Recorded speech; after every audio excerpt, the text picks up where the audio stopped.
네, 여러분 안녕하세요. 오늘 저와 함께 공부할 작품은요, 김수영 시인의 푸른 하늘이라는 시입니다. 잘 알다시피 김수영의 시들을 이렇게 생각하다 보면 그의 인생에서 빼놓을 수 없는 게 바로 4.19 혁명, 그리고 이 사랑과 자유의 정신이라고 간단하게 이야기할 수 있는데요. 이제 눈에서 눈송이들이 하염없이 내려 눈이 된다라는 표현을 쓰고, 또 폭포라는 시에서는 번개와 같이 떨어지는 물방울을 이야기합니다. 이 물방울은 폭포가 되는 거죠.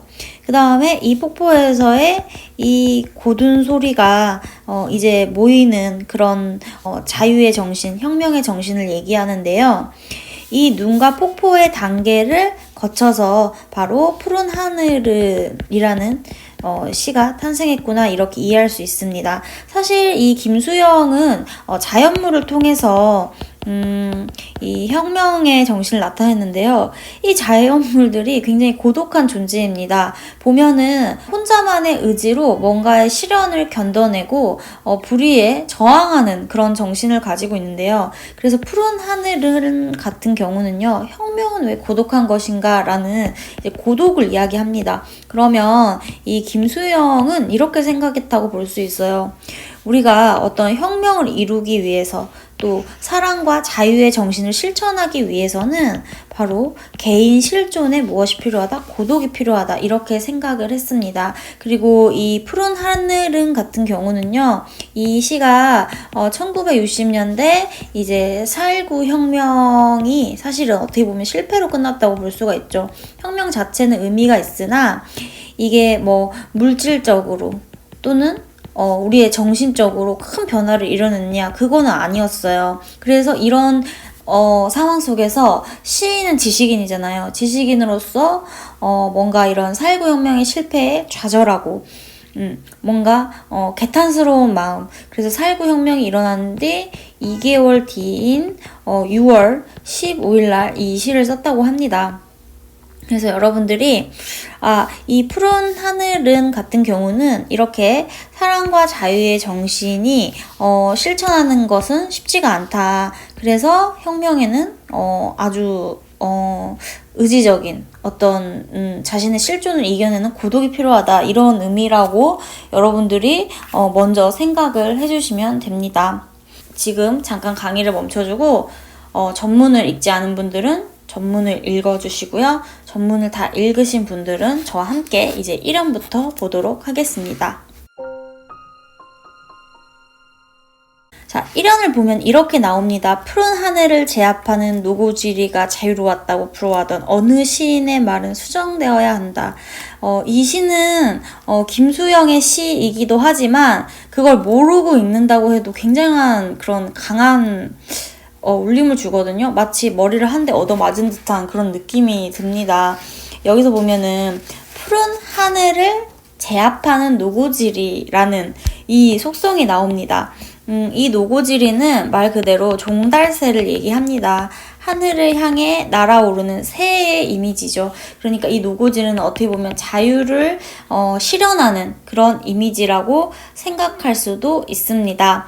그 다음에 푸른 하늘을 제압한다는 건 이 푸른 하늘 속에서 제압이라는 건 위력이나 위험으로 세력이나 기세 따라 억눌러 통제하거든요. 푸른 하늘이라는 거는 노고지리와 마찬가지로 어떤 자유의 세계를 얘기합니다. 근데 그거를 제압할 수 있다는 건 높이 하늘을 나르는 노고지리가 너무 자유롭게 푸른 하늘을 날아다니는 모습을 상상할 수 있는데, 이 노고지리, 종달새 같은 경우는 우리나라 전국에서 번식하는 흔한 텃새입니다. 그래서 이 노고지리는 곧 민중이라고 생각할 수 있고요. 푸른 하늘을 제압한다는 건 어떤 혁명의 성공에서 자유를 실천하는 그런 모습을 보여줍니다. 그래서 자유로웠다고 부러워하던 이라고 얘기를 합니다. 민중의 혁명이 성공된 것을 노래하던 어느 시인의 말은 어떻게 해야 된다? 수정되어야 된다. 그러니까 이 시인의 말이 잘못됐다라는 의미를 하고 있습니다. 여러분들이 이 시를 전체적으로 다 읽으면 알겠지만 사람들은 굉장히 이 혁명이란 것을 쉽게 생각합니다. 뭐 혁명에 성공한 뭐 프랑스가 대표적인 나라죠. 또는 다른 나라들을 봤을 때 그것을 쉽게 이룰 수 있을 것이다 라고 피상적으로 노래하는 그 혁명 자체를 이루기 위해서 부단한 실천을 하지 않은 채 그저 표면적으로 노래하는 그런 태도는 지양되어야 된다 이런 얘기를 하고 있습니다. 여기서 이 혁명에서 이 혁자가요, 이게 피혁자입니다.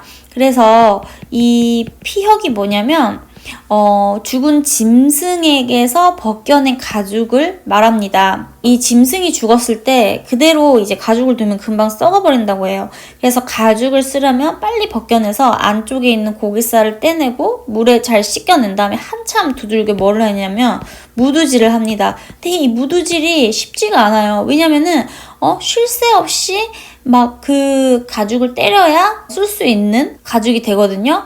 그래서 이 혁자는요, 가죽을 새롭게 한다 이런 의미가 있습니다. 그래서 이 피혁의 이 가죽에서는 혁이 새롭게 하다, 고치다 이런 의미가 있습니다. 김수영 같은 경우는 물질적, 그러니까 육체적인 거죠. 어떻게 보면 우리의 몸, 그 다음에 정신적 이런 것들을 고쳐 나가야 된다 이런 깊은 의미를 얘기하고 있습니다. 자유를 위해서 비상하여 본 일이 있는 사람이면 알지. 노고지리가 무엇을 보고 노래하는가를, 어째서 자유에는 피냄새가 섞여 있는가를, 혁명은 왜 고독한 것인가를. 자, 여기 이연에서 더 이제 김수영 시인, 이 화자가 더 강조하고 싶은 바가 나오는데요.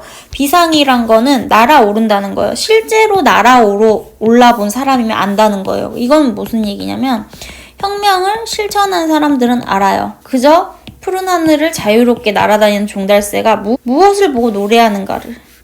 이거는 뭐냐면 이 노고지리 자체가 정말 그 치열한 어떤 투쟁, 그리고 그 안에서 품어오는 고독을 품고 있다는 얘기예요. 그래서 어째서 자유에는 피냄새가 섞여 있는가를.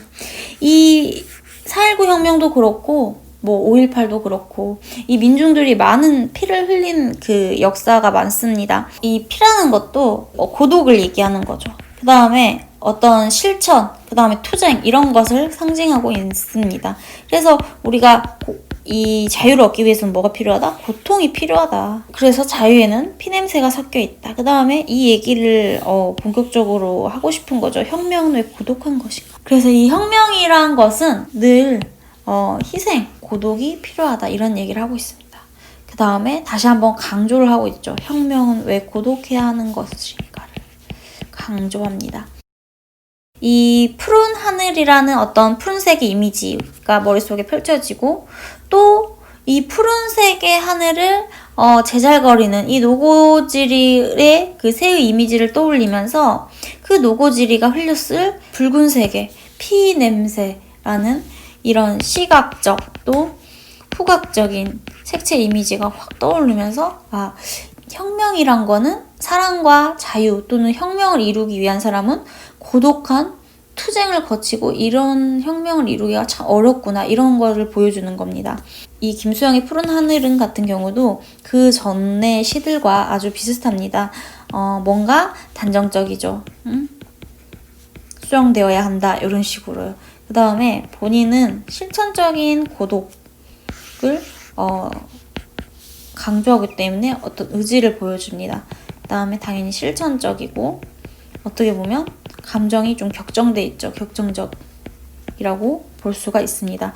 그리고 굉장히 이 김수영의 시는 자연물을 사용해서 이런 메타포라고 하죠. 상징성이 굉장히 뛰어납니다. 그래서 김수영의 시를 이해하기 위해서는 이런 김수영의 이 살았던 시대적 배경, 그 다음에 김수영이 어떤 마음을 가지고 인생을 살아왔는지를 이해하면은 굉장히 쉽게 이 시에 다가갈 수 있습니다. 저는 개인적으로 이 시가 굉장히 멋있다고 생각을 했어요. 학습을 떠나서 혁명은 왜 고독해야 하는 것인가를 이 시구가 지금의 현대사회를 살아가는데도 굉장히 의미가 있거든요. 우리가 지금도 혁명은 지속되고 있습니다. 뭐 광화문 광장에 나가서 촛불을 들고 하는 촛불혁명도 우리 이 현대사회의 혁명이잖아요. 그래서 여러분들이 그런 사회적인 혁명도 생각할 수 있지만 개인 내적인 혁명도 사실 중요한 혁명입니다. 혁명이고 겉으로 이루어지는 것, 그 다음에 역사에 기록되는 것, 이걸 떠나서 내 개인 실존에 있어서 뭘 깨야 되는지, 내가 타파하고 싶은 나쁜 습관 또는 내 지금의 뭐 비참한 현실이라던가 구질구질한 현실 또는 만족스럽지 못한 현실을 깨부수기 위해서는 내 실존에 어떤 혁명이 필요한가, 이런 것에 대해서도 분명 생각할 수 있는 시거든요. 그래서 김소영의 시는요, 항상 이런 것 같아요. 사회적인 의미도 굉장히 강렬하지만 개인 내적으로도 그만큼의 그 값진 의미를 좀 깨우치게 해주는 그런 시라고 생각을 합니다. 오늘 공부는 여기까지고요. 다음 시간에 다시 만나요. 좋아요와 구독 꼭 눌러주세요. 안녕.